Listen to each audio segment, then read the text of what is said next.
Hello and welcome to the Essex Boys Murder Case Part 17.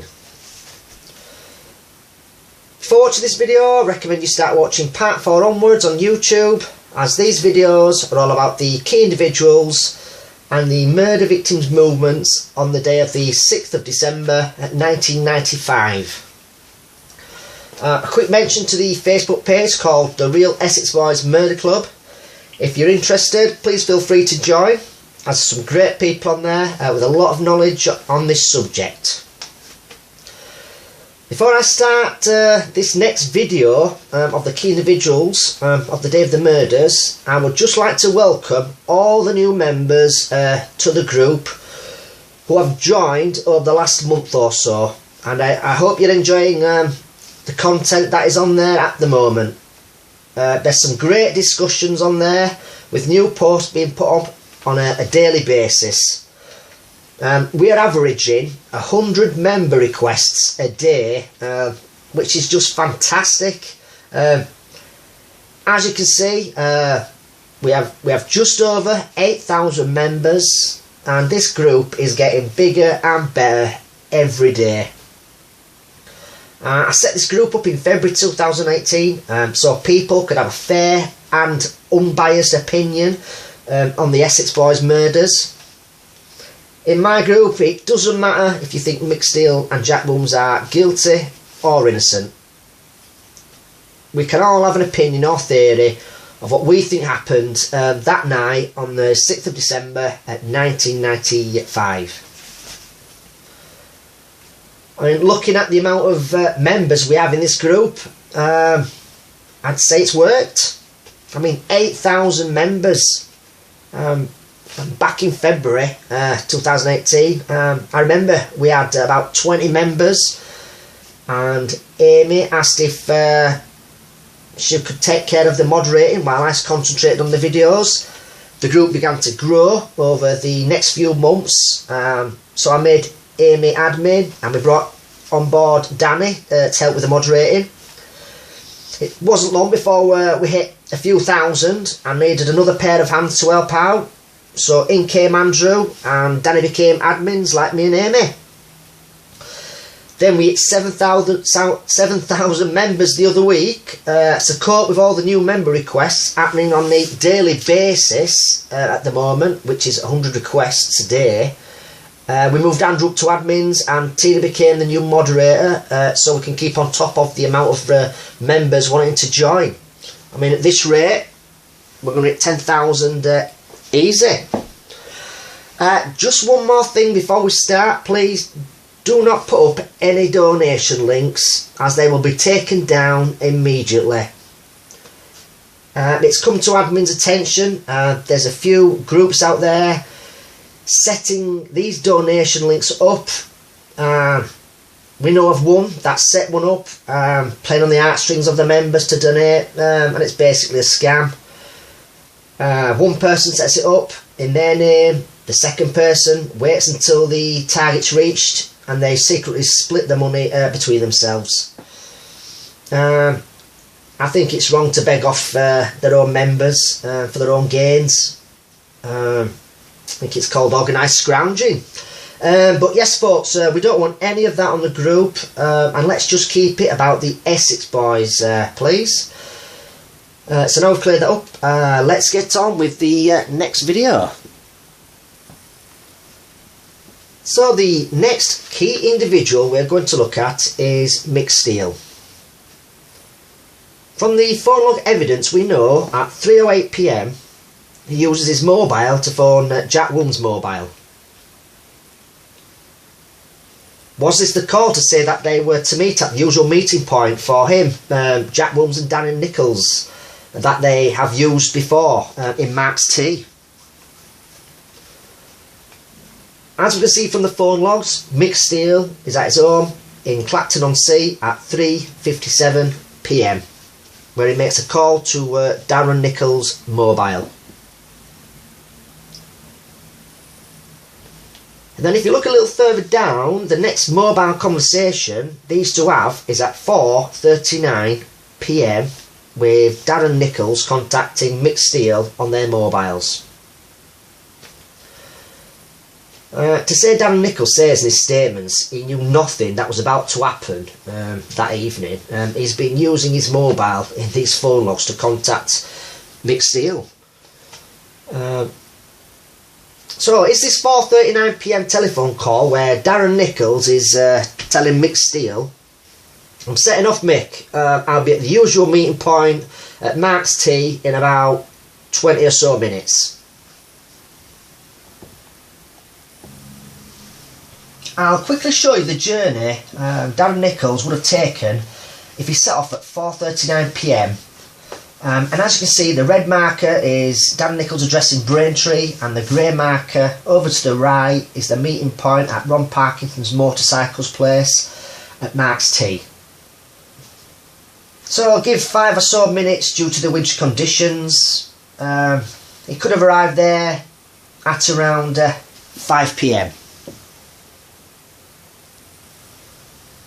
As you can see from this map, this is the journey for Mick Steel, and if you remember from the phone log evidence, at 3:57 PM Mick Steel used his landline to phone Darren Nichols' mobile.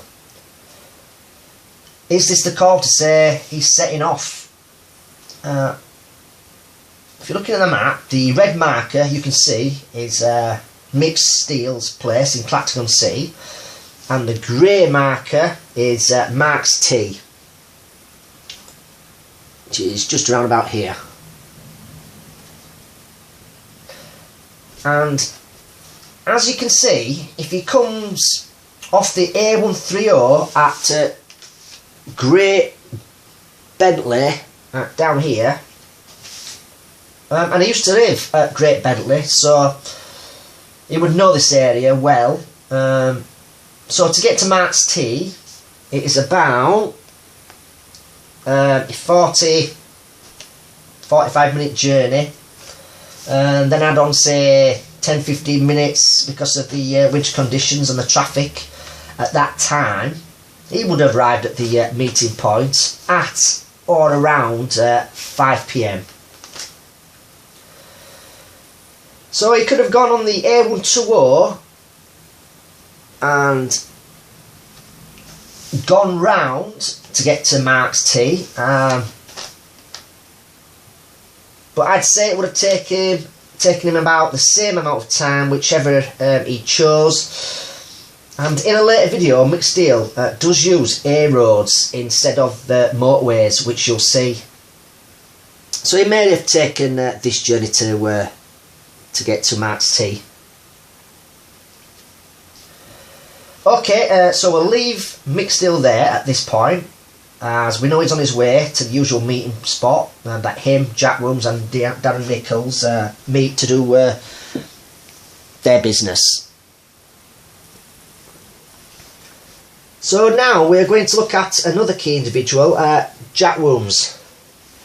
When we last spoke of him, he was in the Barnum area at 3:08 PM after he left the Sorrel Horse pub, and the pub is just a 4-minute drive from where he worked.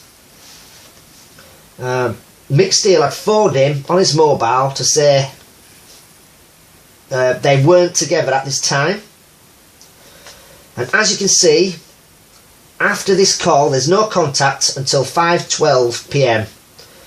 So was the 3:08 PM call from Mick Steel to Jack Wilms to say it's on and we'll be at the meeting point where we usually meet at a specific time. If you look at the phone logs, at 5:09 PM there's a call from Jack Wilms' landline to Jack Wilms' mobile, so he's obviously not at home, and the next phone log is at 5:12 PM from Jack Wilms' mobile to Mick Steel's mobile. Is this a call to say he's running late and he will be at the usual meeting place soon? Is this a call after they've set off and Jack Wilms just wanting to confirm anything?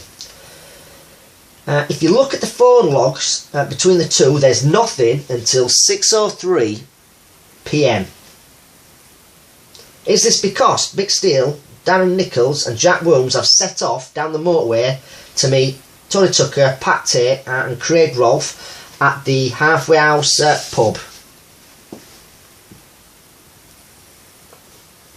So this is the journey Jack Wombles would have taken from Barham, where he worked, to Ron Parkinson's at Mark's Tea.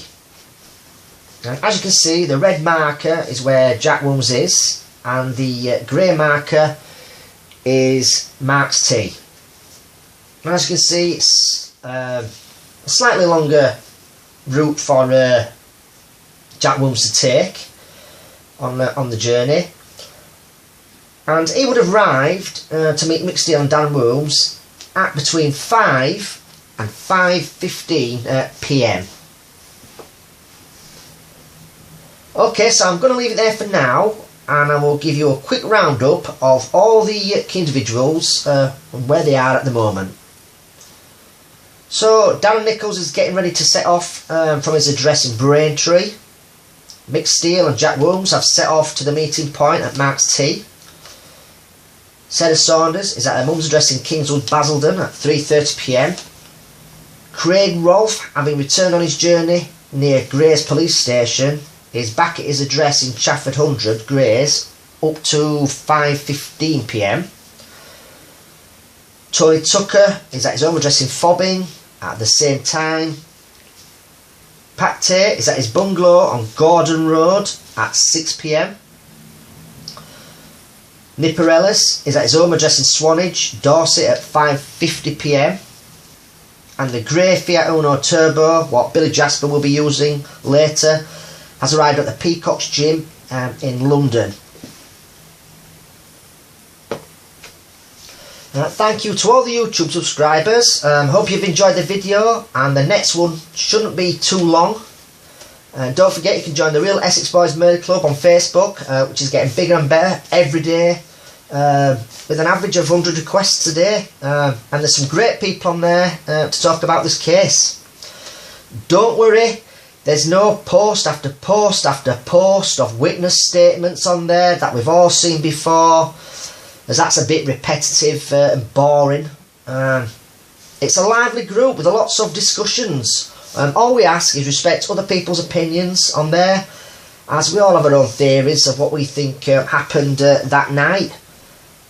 Quick thank you as always to the admins, Amy, Danny and Andrew, who do a great job of keeping the group running, and to the new moderator, Tina. Thanks for watching, and I'll catch you later. Take care.